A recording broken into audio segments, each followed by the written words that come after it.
Hello, it's Mark Reed Edwards. Welcome back to Confessions of a Marketer. Today we have Robin Johnson, host of the Marketing Blueprint podcast and a world-renowned Amazon consultant and expert. Amazon is ever present, but can be a mystery. Robin, it's great to have you on. Welcome. It's a pleasure to be here. I love getting to share what I've learned in the last decade or so of eating, sleeping, and breathing Amazon. No, it sounds great. Can you share your background and how you became a world-renowned Amazon consultant and expert? Yeah, it was kind of left turn in Albuquerque kind of story. I didn't have any intentions of being a marketer. I was actually a youth minister 10 years ago, not a very capitalistic and sales-driven world. But because of some, my son had gotten sick, we needed some extra money. I just started selling on eBay and Amazon. I'd taken $100 out of our emergency fund and started a little side business. In about 3 years, we grew that to $1 million business. Wow. Yeah, we didn't have a lot of, some people can have they have access to $10,000 in credit and to start their business. We didn't have any of that. So it was just a lot of hustle and late nights. After we hit that mark, somebody approached us to start coaching other Amazon sellers. And we did a course on how to sell on Amazon that had about 10 to 15,000 people took that course. So then I started working directly with very high volume sellers. So we were a high volume seller, and then we were coaching 6, 7, and 8 figure Amazon sellers to help them increase profitability in their Amazon businesses. We moved primarily to wholesale, where we were buying things and reselling them there. And in that, we identified that Amazon was just this tremendous pain point for brands. There wasn't a lot of information. Even though we were really used to that world, we saw how frustrating it was. And so about 4 or 5 years ago, we started an agency called Marketplace Blueprint. And what we did is we took that expertise and we started applying it to brands. So now we work with everything from startup brands to brands that are in pretty much every brick and mortar store in their category, some very large brands. And we help them not only with like the full channel management of customer service and simply arguing with Amazon when we have to, because that can be part of it. But it's also like the fighting data. City Hall, isn't it? Kind of. It is. It's kind of like, people talk about how Amazon is frustrating. If you remember back to the Disney version of Alice in Wonderland, Amazon is kind of like Wonderland. It looks like a butterfly, but it's really a bread and butterfly. Everything's a little bit different. And then, we really have become, generated a large level of expertise around listing optimization, SEO for Amazon, and then running advertisements specifically for Amazon. So we run the ads of those companies and help them gather that data to transfer over to their Google SEO, because the keywords that convert on Amazon are very end of funnel. And so they can take your results on Amazon, not only to use that proof of sales to kind of get into brick and mortar if that's what people are working on, or to try to get additional funding, but you can also use that to expand your marketing off of Amazon. Yeah, interesting. I live near a town where there is an Amazon distribution hub, and my dentist is in that town. And I was down there, and this is pre-pandemic, or maybe it was actually shortly after the pandemic when the dentist opened again. And I was there mid-morning, and there were Amazon trucks everywhere. On every street, it just seemed like they had invaded. It was unreal. Amazon has taken over a large part of e-commerce, and it grows so rapidly. And it was growing rapidly before COVID. But with COVID, so many more new adopters have gone into new technologies. My dad is in his 70s, and, he had never ordered his groceries online. So many people of all different age groups have tried out this technology. And so we will see a little bit of an ebb, probably once everything goes back to normal, but it's not going to backslide. People are going to continue to focus on Amazon. And we're starting to see more large brands who kind of thought of Amazon as maybe not worth their time or too frustrating to deal with, that have really refocused a lot of their goals and organizational effort into growing their sales and presence on Amazon. Let's continue talking about it. It seems to be essential to many of our lives, especially in the past 10 months, 11 months, whatever it's been. How do you think marketing on Amazon changed in 2020, and how do you see it changing in 2021? So as more of these companies, and there's a lot of private label sellers, and private label sellers, if you're not familiar with the Amazon world, That basically means, I'm Joe, I'm in my house and I'm ordering things from China or from India or some other place. I'm having them made, brought in. So it's like a garlic press or a yoga mat or like the traditional things. As more venture capital has come in towards those brands, and larger, more established brands have turned more of their ad budget to Amazon. We've seen a massive change in the way that you have to present yourself on Amazon. 5 years ago, it was field of dreams. You build it and they will come. Now you really do have to have a full funnel, thought out strategy. But there is some navigation required, but it is still a really powerful place for brands for new customer acquisition because there is such inherent trust in the platform. However, Amazon is really protective over their customers, and they do consider all of the people that buy from you their customers. And so you do have to be really thinking about how this plays in your overarching strategies and to make sure that your Amazon strategy isn't cannibalizing your e-commerce, your website sales, because those do tend to have a higher margin. Yeah, do you think that there are brands out there who hesitated before COVID who have decided to jump in and use the platform? And what were their reservations beforehand, I wonder? Yeah, so we've 100% seen that. We've seen massive increase in interest and inquiries because we do in-house training as well as channel management. And, the concerns that they had had previously was, we don't want to upset our brick and mortars. There had been concern about sales tax. There's some changes that happened in the last 2 years that kind of alleviated a lot of that stress for many brands. Changes in the way that Amazon collects tax on behalf of their sellers for many states, not all, but for many states. And then a lot of times it comes down to resources. If everybody on the team is already strained, to learn this entire new ecosystem is just a lot. And Amazon, I talked about Alice in Wonderland. A lot of people will go into Amazon. They say they tried it, they didn't work. And a lot of that is because Amazon labels things the same as they do on Google for many areas, but they can have a completely different meaning and implementation. So, for example, even if we just take something simple like the match types for advertising, they're labeled, both broad match is labeled the same on Amazon and Google, but broad match is completely different on Amazon than it is from Google. It's more like how it was, several years ago, where it was kind of, so the way that a lot of companies, it was just overwhelming and trying to figure out, should they use FBA? Should they not use FBA? Understanding Amazon's policies, because there's quite a few. It can be really overwhelming for a company that maybe has only primarily done traditional advertising and brick and mortar sales. It can be a lot to do all at once unless you have somebody there that can help you with that. Yeah. So say I'm a retailer, I don't know, in the Midwest or something like that. Maybe I sell fishing supplies or I don't know what. Widgets. How can I prepare for using Amazon? What are the things that I need to kind of get set before I even go to the website and start signing up? So the first thing we want to do is we want to make sure that your product is right for Amazon. So there's certain things that you can't sell on Amazon or are very difficult to get invites to. So if you have a cold grocery item that's not shelf stable, you're going to have to go into Amazon Fresh, which is an invite-only program. If your product is custom made, there is a special product or a special area called Amazon Handmade that allows you to do that. But you're not going to expect the same sales. So, because things that do the best on Amazon.com, you want to be able to mass produce. And then we want to look at supply and demand. So you can use tools that are out there to help you go in and search specifically for your brand. Some tools that I love are Merchant Words, Helium 10, and then the SEMrush team is starting to develop some tools called Sellerly under the Sellerly umbrella. So those are all great. But let's say you go into Merchant Words and you type in your brand. You want to see if people are already searching for your brand. If you don't want to pay for a tool, just start typing into that Amazon search bar and see if your brand auto completes. If your brand auto completes, that's a good sign. That means people are already searching for your product. And then, we want to look at demand. So let's say you sell yoga mats. There's nothing specifically special about your yoga mats, but you're in several brick and mortar stores. If there's not something that is a product, a USP, right? There's not a unique selling proposition.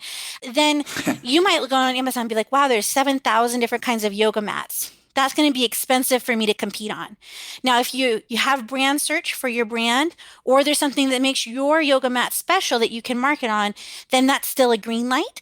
But we want to look at, are there people already searching for your product? Because people primarily find products on Amazon through search. Very rarely are they going to a URL. So Yeah. you need to make sure that what keywords are people going to type into clickety click into that search bar that my product would be a relevant match for, making sure there's enough search for that, and then looking at how much competition we're going to have. And, it's pretty easy to get information on how to do that really basic product research. And then you can always hire somebody to do an analysis as well. Yeah.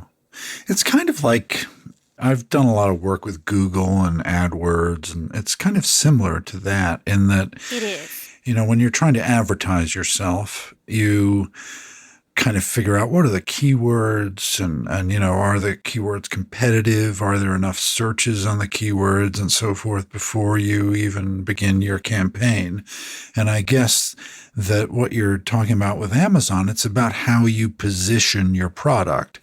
Now, your yoga mat, maybe you didn't think of it as a classic yoga mat, right? Maybe you're making something else, an exercise mat, but maybe if you position it as a yoga mat, then you can market it more effectively on Amazon. There's some kind of dawn breaks on Marblehead moments that you have when you're searching in Amazon as you prepare to start selling that, oh, I could market this as this rather than as something else. Yeah, and Amazon has been, for a while, Amazon's advertising made it difficult to kind of create new demand, but they're expanding that out, right? So they have new products. So you could say, let's say you have a product that's very similar to a particular kind of, let's say you have a certain kind of coffee. People who love Death Wish highly caffeinated coffee are going to like your product, but it is different than that. So Right. there's not a clear search term phrase that is going to be like a clear winner to you. So you need to try to target those. Amazon now allows you to target the specific product pages of Death Wish coffee. When people type in Death Wish coffee, you can bid on that keyword to be both on the top and kind of in the middle so that your product can be shown. And then there's also now video ads. So let's say you have a new and improved beach bag that maybe it has a magical folding tent that comes out of the side of it. If that's the case, you can actually have videos showing that on popular beach bag searches that are going to be relevant. So you'd probably focus on like the luxury beach bags to keep you in the same price range. And you can use that to try to generate some initial conversion, some initial demand. And then Amazon is also rolling out new things like Amazon Lives, which Amazon Lives is very much kind of like QVC, where you demonstrate your product, you can share things, but it doesn't need to be as polished. And then also Amazon Posts. Yeah. If you've recovered from COVID-19 or unknowingly been exposed to it, you may have antibodies that could help COVID-19 patients. Donate blood and receive testing for COVID-19 antibodies. Visit Vitalant.org today. It's interesting, whenever you search for something on Amazon, how important the imagery is. So you'll sometimes see multiple entries for the same kind of product. And if you click on one and there's only one image and it's kind of grainy, I'll go back to the search page again and find one that shows whatever it is I'm searching for in detail. So those images, I got to think, are really important. Images and video are so important now. And, sometimes I'll get a smaller brand that says, well, I looked at Lego's listings and they're selling really well and they don't have great listing or great images. The difference is that Lego has so much search volume for their brand already. People already know exactly what it is. They're not browsing for that product. They're coming in and purchasing it. The demand is already there. So if you have the younger, smaller, scrappier your brand is, the more your images need to be on point. And if you're a large brand, you want to make sure that your images are right on point, because we don't want some of these smaller brands or maybe a knockoff version to be able to outsell you, because the images are basically your salesperson. All the things, if you sell clothing, when somebody walks by that rack of clothes and they run their hands along the edge of the rack to feel the fabric, we need to give all of the answers that we would get in that physical interaction in those images. What is the texture like? Is it going to look cheap? Is it itchy? How is it going to fit? All of these things we have to communicate in the images. And Yeah. now that video is available, I highly recommend you use video, especially if you have a product that transforms or functions. Yeah. And I would guess the images are, once you're on the listing page, are more important than the copy you use because they're right there at the left. You want to click on them before you even read about it. Yeah. So when you're even so many people will only look at the images. And sometimes, in the Google space, we talk a lot about mobile first optimization. On Amazon, if you go on your mobile device and you look at your products on Amazon, the title and the images are really the only thing that is above the fold for you to be able to make those decisions off of. Yeah. So everything that you have in your bullets, that you have in your enhanced brand content, that section in the middle of the listing, we want to make sure those most important pieces are also reflected in the images. Interesting. So we talked a little bit about search, and I want to learn more about search and how paid algorithms work. It feels mysterious, but I bet you can tell me it isn't. So, anybody who tells you that they know exactly how Amazon's algorithm works, they're lying because they would have such a tight NDA. Amazon's not going to Right. let those secrets out. It's much more opaque than Google. Amazon will roll out something, and it's only through being part of the Amazon community that we kind of group think it out and kind of identify what we think those changes are. But if you wanted to oversimplify it, Amazon is the greediest, most capitalistic search engine out there. So while Bing and Google, they want to see dwell time, they want to see unique, fresh content, they want to see click-through rate. Those things do have a role in Amazon's listing or algorithm or search algorithm. But more important, it's Amazon's looking for, if I present this option for this search term, what's most likely to get me the sale? So there becomes this chicken and the egg problem. In order to get sales on Amazon, you have to have sales. So you have to use something like advertising or running an email promotion or doing something to drive some initial conversions for new listings on Amazon, unless you're a brand like Lego, to cause those initial conversions so that your product will start to rank organically. And that's what's made it so companies need to think a little bit more strategically, because before there was so many shoppers, but not as many brands really focused on really optimizing for Amazon. You could just put it up there and it would sell. As we're getting more competition, more brands are coming into Amazon, we have to think strategically about making sure we're gathering the correct data, that our listings are optimized, and then we're giving them a proper launch. And that includes making sure that you get good reviews. And the investment that you can make in reviews is really going to pay off in multiple sales channels, because people window shop in brick and mortar and they look at the reviews on Amazon. Same for maybe your own website. People want to see those reviews. Amazon has a new program out, a couple of new programs that you can utilize. The early reviewer program, Amazon Vine, and then there's a request a review button, which Helium 10 has a tool to automate that. And they say that the number of reviews increase about 4 times. So we generally tell people without that, we can expect 1 to 3% of customers to leave a review. To get 12% in reviews is a pretty big jump. You mentioned FBA, Fulfillment by Amazon, earlier. What are the keys to navigating it as a retailer, a merchant, small or large? The first is before you jump into Amazon FBA, Fulfillment by Amazon, you really need to take the time to understand the fees, the prep requirements, and also the storage fees. So because of the way that FBA's fees are determined, there's a percentage fee that you pay no matter whether you ship it or it is FBA. However, with the FBA fees, that it includes the cost to ship the item to the customer, to put it in a box for the customer, and handle any returns, right? So it does handle quite a few things.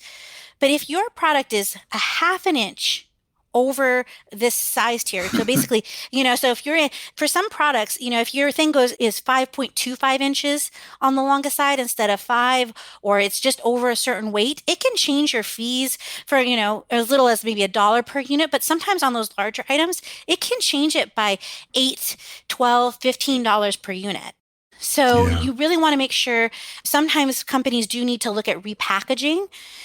in order to, increase profitability on Amazon. But most of the times, especially if you're selling something like a rug, sometimes even just having those items folded in half before you send to Amazon, that can make a significant difference. And if you've already sent it in and the fees are set, once you have that, you've been sending in those other ones at the lower size for a while, you can have Amazon do what's called a Cubiscan and reassess those fees if you identify that maybe the measurements might be off. Oh, interesting. I have noticed recently that there's more Amazon-specific packaging. It's not packaging that you would find on, a shelf at a retailer as commonly as it used to be. It's packaging that is specific for Amazon. So it's, brown boxes and nothing really fancy. Whereas, in the earlier days of Amazon, you'd just get something that could have hung on a shelf at Walmart. Yeah, and sometimes that's because it's an FBA, could be somebody on Seller Central selling FBA and they're looking to reduce their fees. Of course, we can only do that if you're the manufacturer. If you're selling through Vendor Central or you're buying from somebody when it says shipped and sold by Amazon, if it says sold by Amazon.com, on Vendor Central, they were really pushing what they were calling SIOC, ships in own container. And so they were really pushing kind of these self-shippable units. And you had to get certification. And then there were also, for a long time, there were a lot of incentives around frustration-free packaging. And so, anybody who's been on Vendor Central, they see SIOC and a lot of them get frustrated because the certification for that can be frustrating, as with many things at Amazon. But it was to try to increase profitability. And there have been whispers for the last 2 years, both with my contacts in Amazon and with people who work in high volume on Vendor Central, that they are looking to shift from focusing on Vendor Central as they did in the early years with bigger brands to trying to really encourage even larger brands to sell on Seller Central. And they've been increasingly offering incentives like brand analytics. They've been adding special tools. There are certain programs that you can only get to through Seller Central on certain data that you can only get to. So if data is really important to your organization, and having more transparency into like page views and sessions and conversion rates. There is some of that that's available on Vendor Central, but there's a larger data set that's available on Seller Central. Yeah. One question I wasn't thinking of asking you until just now is about competition. It seems like Amazon is peerless in many ways, but it does have competition. Are there any competitors you see that might sneak up on Amazon? I found that I turn to Etsy a little bit more. I don't go to eBay as much as I used to. But I'm just wondering what the competitive landscape from a retail standpoint. Now, Amazon is into a lot of stuff, not just retail, but from a retail standpoint, where do you see competitors? Yeah, so there's nobody at this very moment. There's nobody that, you sell this much on Amazon, you'll probably double that if you sell on another sales channel. Walmart is positioned really well. Target is positioned really well. They've started to invite some third-party sellers. Best Buy and Sears have also, but none of those are quite the size of Amazon. So if you're looking to kind of increase your overall sales volume outside of Amazon, then you really need to look at your category. So for example, for automotive still does pretty well on eBay, but obviously that's not going to sell well on Etsy. So you want to look at kind of the intent of your buyer. Handmade car or something on Etsy would be really interesting, made out of paper. Yeah, a little paper mache car, not quite the same thing, right? So there are sub sites that can do well. Like an overarching rule that we kind of tell people as of right now, and in Walmart has been inching. They have taken some big ground in the last year, but we tell people plan on 10 to 30% of whatever you're selling on Amazon and on other sales channels. The other question we get is, I'm doing really well on Amazon.com. Should I just expand to UK and Canada and Mexico? And again, that's going to come down to the psychographics and demographics of your customer base. We have a tool company that does wonderful in Mexico, but if you just expand to those different countries to provide additional eyeballs, those marketplaces are significantly smaller than Amazon.com. And so just like moving to Walmart or to Etsy, you're just not going to see the same volume as you do on Amazon.com. Yeah, so as we wrap up, let's think about the future. Where do you see Amazon headed in the next 2 to 3 years? I think it'll still be the behemoth in 3 years, 5 years, maybe even 10 years. But where do you think it's headed? I think that Amazon will for sure be in the top three. There's always a chance, you get too big for your britches. Sometimes it's easy to just assume that you're going to be the best and they could lose some competitive edge. However, the culture of Amazon, if you haven't read the 14 guiding principles of Amazon, the day one, there's so much built into their culture about being innovative and driving. I still see them having a significant market share.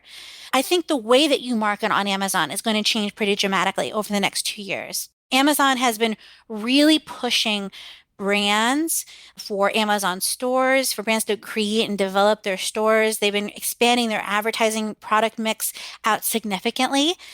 And so, 5 years ago, Amazon was mostly scrappy sellers.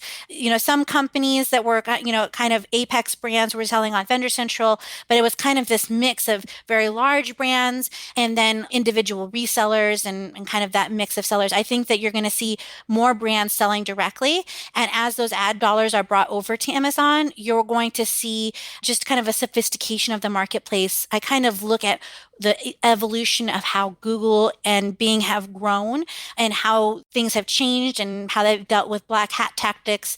And we see that Amazon is doing that just at a faster pace because they have someone to look at. Yeah, it's interesting, kind of gaming the system, yes. Right? Yeah.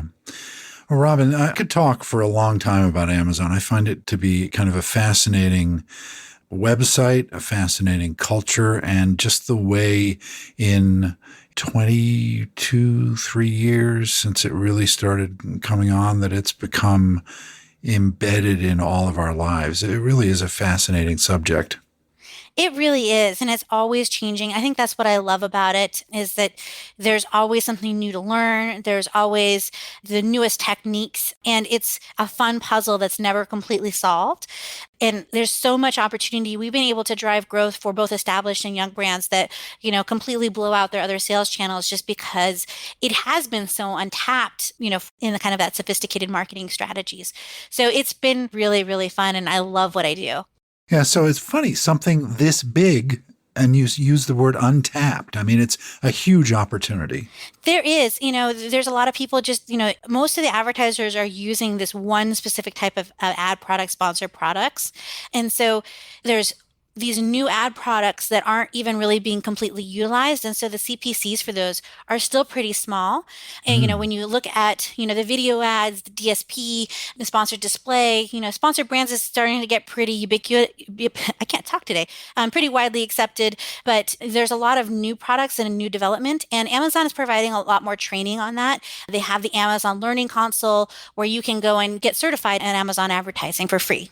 That's great. Robin, thanks so much for joining me. I think I got to get going because I think we just got an Amazon delivery, so I better go get it. Well, thank you very much for having me. I appreciate it. It was great. Thanks. All right, that does it for this week. Thanks for listening. I'm Mark Reed Edwards, executive producer, writer, and host of Confessions of a Marketer. Sheb Salau is my producer, helping put together the shows every week. Annalyn Timball is my assistant, and she helps with guest relations and getting everything scheduled just right. Thanks, Sheb and Annalyn. Confessions of a Marketer is a trademark of Podco Media Networks, and this episode is copyright 2020. Stay healthy, and see you next time.